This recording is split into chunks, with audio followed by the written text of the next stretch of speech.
مسلم league قاف میں دراڑیں، چودھری شجاعت اور چودھری پرویز الہی نے راہیں جدا کر لیں۔ شجاعت نون لیگ اور پرویز الہی تحریک انصاف کے حامی۔ چودھری شجاعت کی وزیر اعظم میاں شہباز شریف سے ملاقات ہوئی۔ سینئر سیاستدان نے بجٹ سے متعلق تجاویز دیں۔ وزیر اعظم نے تجاویز کو بجٹ کا حصہ بنانے کا یقین دلایا۔ چودھری شجاعت نے کہا سب نے مل کر ملک کو معاشی بحران سے نکالنا ہے۔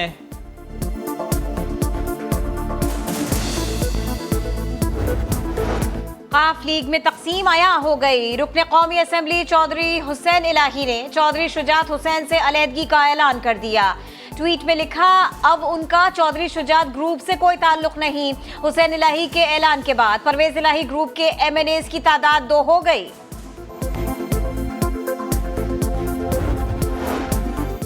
مفاہمت کا بادشاہ، مفاہمت کا خواہاں، پرانی رنجشوں پر مٹی پاؤ، مفاہمت کی پالیسی اپناؤ۔ چودھری پرویز الہی کے خلاف تحریک عدم اعتماد کے بجائے معاملات چلانے پر غور کرو۔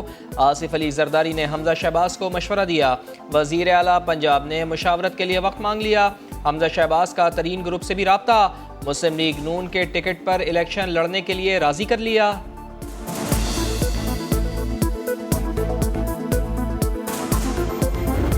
سب کو پتہ ہے کہ تیاری کر رہے ہیں کہ کسی نہ کسی طرح ان کو الیکشن جتایا جائے۔ صرف 2 فورسز اس وقت یہ جو دشمن جو چاہتے ہیں کہ کمزور ہوں، ایک وہ چاہتے ہیں کہ تحریک انصاف کمزور ہو جس لیے یہ سازش تھی، دوسری وہ چاہتے ہیں پاکستانی فوج کمزور ہو۔ میں انشاءاللہ چند دنوں میں ڈیٹ دینے لگا ہوں۔ قانون کے اندر رہتے ہوئے ان سے پرمیشن مانگ رہے ہیں۔ بہت بڑا اس ملک کی تاریخ کا انشاءاللہ سب سے بڑا ہم ایک احتجاجی پروٹیسٹ کریں گے۔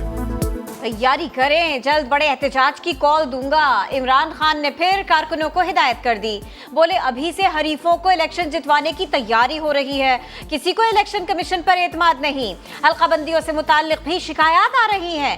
عمران خان نے کہا ہمارے دور میں پیٹرول کی قیمت 4 روپے بڑھے تو اس پر مہنگائی مارچ کیا گیا، آج 30 روپے بڑھائے جا رہے ہیں۔ ان کا مقصد مہنگائی نہیں، اپنے کرپشن کیسز ختم کروانا تھا۔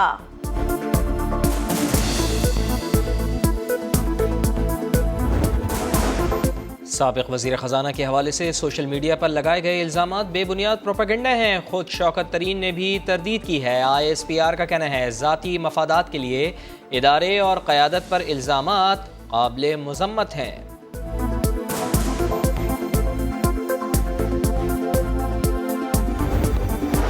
پاکستان کی سلامتی اور سیکیورٹی ہماری اولین ذمہ داری ہے۔ قومی سلامتی کا تحفظ مقدس فریضہ سمجھ کر ادا کرتے ہیں۔ آرمی چیف کا فارمیشن کمانڈرز کانفرنس سے خطاب۔ سپہ سالار کا آپریشن رد الفساد میں پیش رفت پر اطمینان کا اظہار۔ اب تک کی کامیابیوں کو سراہا۔ آپریشنل تیاریوں کا معیار برقرار رکھنے پر زور۔ ISPR کے مطابق کانفرنس کے شرکاء کو قومی سلامتی کے امور پر بریفنگ دی گئی۔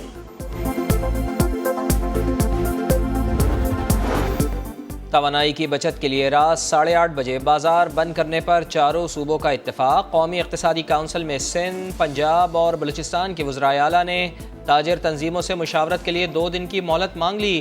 توانائی بحران سے نمٹنے کے لیے وفاقی حکومت کو بھرپور تعاون کی یقین دہانی کروا دی۔ وزیر اعظم نے کہا ماضی کی پالیسی سے مسائل پیدا ہوئے، موجودہ حکومت کو ورثے میں غیر مستحکم معیشت ملی، مختصر عرصے میں معیشت کو صحیح سمت دے دی ہے۔ قومی اقتصادی سروے آج جاری ہوگا۔ اہم نکات سما کے پاس۔ معاشی ترقی ہدف سے بھی آگے نکل گئی۔ معاشی شرح نمو 4.8% ہدف کے مقابلے 6% رہی۔ مہنگائی کا 8% ٹارگٹ پورا نہ ہوا۔ مہنگائی 13% سے بڑھ گئی۔ زراعت، انڈسٹری اور سروسز سیکٹر کے اہداف حاصل۔